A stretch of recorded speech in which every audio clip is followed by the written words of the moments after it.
Olá, meus caros. Nessa oportunidade nós vamos falar sobre depressão. Já falei várias vezes aqui no canal, mas agora se faz justo porque nós temos no noticiário um caso de um youtuber famoso, Whindersson Nunes, ou Whindersson Nunes, que postou vários twitters dizendo que está se sentindo triste, que às vezes não tem motivo para fazer nada, já até pensou em alguma maneira em não ter vontade mais de viver, ou digitou isto. E então vamos falar sobre a depressão por conta desse caso aí que até eu diria seria atípico. Ele não teria o porquê ter depressão, porque tem um lar, é famoso, é rico, tem esposa, né, a Luísa Sons, e tá tudo mil maravilhas, né? Pelo menos aparente. Bom, já vai deixando seu like, se porventura não é inscrito no canal, se inscreva.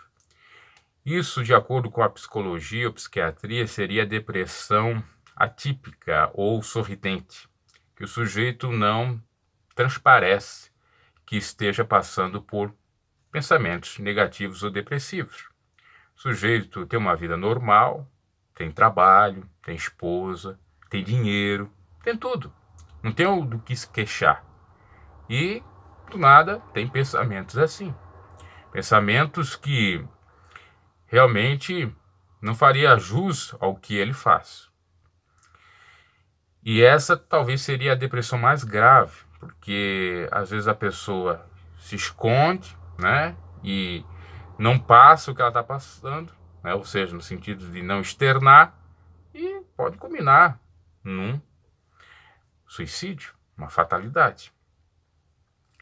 E não é a primeira vez que a gente ouve falar de pessoas famosas que têm depressão ou que têm pensamentos negativos. Eu me recordo que teve uma atriz da Globo em 2006, até uma época eu via naquele programa Vale a Pena Ver de Novo, a novela Anjo Mal. E essa atriz fez a novela Anjo Mal, se eu não me equivoco. E fez dentre outras novelas conhecidas. Se não era Anjo Mal, era Celebridade. Uma dessas aí que eu vi. Eu fui checar se os atores e atrizes estavam vivos. E uma dessas atrizes acabou se suicidando em 2006. E era bem conhecida. Então, a questão da depressão realmente é caso de saúde pública e é muito grave, muito alarmante. Porque não é o coitadismo, não é a auto-vitimização que eu sempre falo aqui, não é o sujeito que está jogando o nome depressão como pretexto de não fazer isso ou não fazer aquilo, de não trabalhar, de não estudar, porque às vezes a depressão realmente tira até esse desejo. É realmente uma psicopatologia, uma doença mental. Eu estudando um pouco mais da minha bio e também procurando informações do que ocorreu comigo, eu chego à conclusão que quando eu perdi meu avô, que foi a causa exatamente de eu ter a depressão, isso com meus 16 para 17 anos, e porque meu avô, avô é avô. Não, o meu avô representava para mim meu pai. Eu não fui criado por pai, fui criado por meus avós, com a minha mãe incluída, né, mas eram meus avós que eu tinha como figura paterna, até mesmo a minha avó era muito mais mãe minha do que a minha própria mãe, pelo menos na minha psique. E o fato é que meu avô estava tudo tranquilo, ele já tinha uma idade avançada, é claro, mas ele não tinha doença, estava se cuidando e tal, tinha 88 para 89 anos, ia fazer naquele ano, em 2005, e num sábado, do nada, ele acorda com algum problema no coração e chamando a esposa, ai, me acuda, e eu vejo aquilo, e até no momento achei que não era nada. Vi ele, levei até ele no banheiro, porque ele disse que estava impossibilitado, e quando eu vejo ele já estava se passando. Ele morreu nos meus braços praticamente. E aquilo foi um choque para mim, porque eu nunca tinha perdido um ente querido da minha própria família, do meu próprio lar ou da minha própria casa, ou da casa onde eu estava inserido. Até tinha perdido outros parentes antes ou anterior a isso, mas não tinha o peso emocional como do meu avô. Então aquilo para mim foi um choque, me abalou, já me deu a síndrome de pânico, já me deu todo tipo de ansiedade, todo tipo de problema, palpitação no coração, tudo. Eu saí que nem um louco pelas ruas e até implorando para Deus que não deixasse ele morrer, porque quando eu larguei ele para outra pessoa, eu vi que estava se passando, mas me parece que ainda não estava. Vou culminar um pouquinho depois. E eu assustado com aquilo, então saí por aí. E aí foi aí que eu aceito a Jesus, para você ter uma ideia. Para atendoar, peguei a fé, essa é a grande realidade. E eu passo a sofrer o luto. Eu estava vendo o estudo de luto, que todo mundo tem que passar por luto, todo mundo vai passar por luto, é claro. Mas tem vários tipos de luto. E o luto que eu passei foi o luto complicado. Aliás, Sigmund Freud já falava da diferença de luto e melancolia. O luto todo mundo passa, agora a melancolia é o extremo do luto. Porque o luto tem um prazo de validade, a melancolia não tem. E ela pode, de fato, levar ao estresse extremo e à depressão. Então, eu vivenciei o luto, mas o luto, conforme o nome técnico, complicado. E não foi fácil. E aí veio os transtornos tudo.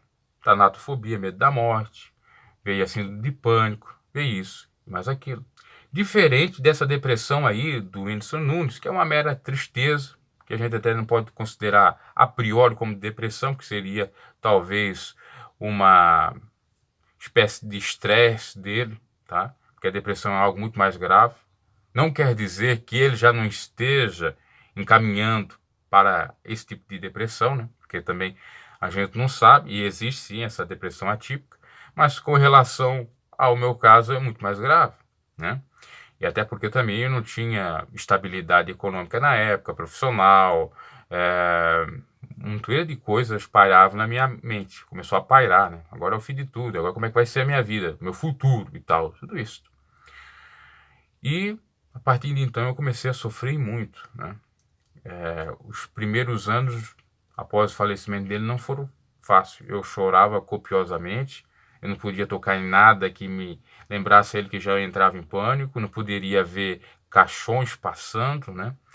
Porque inclusive na rua da minha residência é uma rua principal que liga a igreja católica ao cemitério. Então, fúnebres, agora, nesses últimos tempos, até não vejo tanto, né? Naquela época era muito comum nessa rua, porque agora já faz até em outras ruas. Então eu vi aquilo e vi aquele caixão, já me associava ao meu avô lá, meu Deus, né? Aquela coisa toda. Você vê como é complicado. E com o passar do tempo, graças a Deus, fui vencendo um pouco isso, esse medo, com a ajuda da fé e tal. Mas teve vários momentos, pico de tensão. Eu já contei até que uma vez eu pensei que eu ia morrer dentro da sala de aula e eu falei em línguas, e aí começaram a rir da minha cara. Mas na realidade eu estava me passando mal. Estava passando mal por conta já do síndrome de pânico. E a fé, ou falar em línguas, serviu como bengala para mim, de fato, atenuar aquele problema. E eu estou falando do Whindersson Nunes, mas eu estou falando de depressão, né? E aí eu conto o meu relato, porque eu vivenciei isso. Então, muitos vão estranhar, tá o thumbnail que vai estar aí com o Whindersson Nunes. Mas eu estou falando no geral, depressão em todos, né? Então, eu consegui superar um pouco, mas a depressão ficou um pouco adormecida, essa é a grande realidade. Depois de uns 3, 4 anos, talvez lá em 2008, 2005 a 2008, 2009 é que eu melhorei um pouco isso. Isso é relativa mesmo a síndrome de pânico e tal. E depois, olha que ironia do destino, né? Eu vou perder a minha avó também nos meus braços. Mas a minha avó, eu estava vendo, que tem até um nome específico para isso, já tinha o luto antecipado, porque eu já esperava que ela ia morrer. Porque ela estava com uma doença de leucemia, já tratando há algum tempo, e ela também não queria mais passar por UTI e CTI, que ela passou várias vezes, parece que foi 2 vezes, e ela já queria mesmo que Deus levasse ela. E eu já estava me preparando, e ela também falando comigo, olha, se eu morrer, fica aí, confia em Deus, a vida é assim mesmo, as flores, ela sempre contava com a questão de flores, ela nasce, dá aquela flor bonita, depois murcha e morre, e assim é o ser humano e tal. Ela começou a me confortar já há algum tempo, e eu também já assimilando aquilo, ao ponto dela morrer quando nós estávamos a caminho do hospital. Ela morreu no carro e eu abraçado nela. O corpo dela se passou, né? Já não tinha mais controle, Ficou assim para lá e para cá, e eu pensei que ela tinha desmaiado, na realidade já tinha se passado. E aí muitos falaram para mim, poxa, mas como é que você conseguiu vencer? Do voo você correu, dela você ficou com ela. Ah, porque eu já estava preparado. Né? Eu não senti tanto a morte dela como a do meu avô. E depois, mais tarde, perdi o meu tio. Um ano depois. O ano dela foi 2014. O ano de 2015 foi meu tio, que foi praticamente nos meus braços também. Só que teve vamos dizer assim, a ressalva que ele foi levado para o hospital, ficou um tempo lá, tentaram fazer a cirurgia, porque ele teria tido um AVC. Né? Então, ele ainda estava vivo quando nós levamos ele no hospital, né? Mas eu encontrei e vi tudo naquela hora ali, e ele já perdendo a voz, perdendo a fala e tremendo-se todo, e, né? E alguns parentes chegaram a dizer para mim, poxa, mas você tem coragem, né? Ou alguma coisa que acontece contigo, porque 3 pessoas passaram na tua frente, né? E aí alguns disseram que talvez fosse com eles e não conseguiriam, pois é. Mas é assim, a graça de Deus ou a fé às vezes ajuda nesse sentido.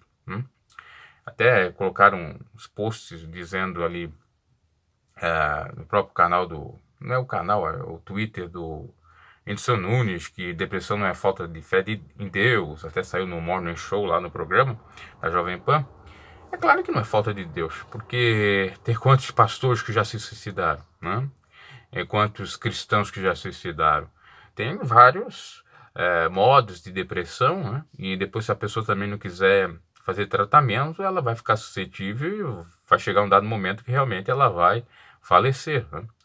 E até eu trouxe aí no canal referente à questão do alimento, né? Das caminhadas, pedaladas, que tudo isso pode contribuir para o combate da mesma. E no caso aí do Whindersson Nunes, tem que procurar realmente um tratamento para ver o que está ocorrendo. Agora, tem muito mito, tem muita mentira e muita covardia, eu já diria, né? Principalmente dos abobados, hipócritas, né? Que ficam gozando dos outros que dizem que tem depressão. Então vai passar o que eu passo, vai passar o que o Anderson Nunes passa ou passou, o que muitos já passaram. Porque isso é falta de conhecimento, ignorância. Ignora a realidade dos fatos. Né? Mas eu já tive e eu venci. Não venci nada. Né? Porque quem tem depressão tem sequelas. É claro que a gente não pode deixar mesmo atrapalhar a nossa vida. Agora, né, e lutar contra ela. Mas você vê que não dá. Não é fácil. Tem uns meios, mecanismos aí para evitar a mesma. Todo mundo um dia já teve um pensamento suicídio, tristeza e tal. Mas isso necessariamente não quer dizer depressão. Às vezes é apenas um pico de estresse. A depressão é algo que vai além, como eu já disse no meu caso, luto complicado, perda de ente familiar, que é o que costumeiramente acaba despertando a depressão em muitas pessoas. Ok? Outras coisas eu poderia falar, mas já falei em vários outros canais, até vou deixar aí como dica aí nos cards aí e no final desse vídeo para vocês verem os outros vídeos que eu já falei de depressão. Até disse em outra oportunidade que ia fazer uma série, e esses vídeos todos aí já fazem parte dessa série. Abraço e até a próxima, né? E cuide, obviamente, da sua saúde. Aí temos os exemplos, temos as situações, e não se desespere, porque se é problema afetivo, se é problema de ordem socioeconômica que está lhe conduzindo à depressão, o bom mesmo é você ter em mente que você é capaz de vencer essa depressão, que você é capaz de dar a volta por cima, superar tudo, e se precisar, e eu diria, eu não vou colocar como imposição, mas ter fé em Deus ajuda muito, né? E claro, não adianta você dizer que tem fé em Deus, mas não tiver fé em si mesmo para fazer a sua parte, para se esforçar e ter bom ânimo para sair desse caminho. Não adianta. Tem que ser as duas, fé em Deus e fé em si mesmo. O contrário fica complicado. E a questão realmente não é porque falta de fé em Deus, né? Mas é óbvio que quem tem uma fé genuína em Deus, à luz do Evangelho, vai conseguir vencer algumas dessas tribulações. Porque a Bíblia diz o seguinte: fé sem obras é morta. E a obra é você ter a fé no Senhor, o amar a Deus sobre todas as coisas, o próximo a si mesmo, ou seja, amar o próximo a si mesmo. procurar cuidar de si mesmo, ter zelo de si mesmo, ok? Abraço e até a próxima.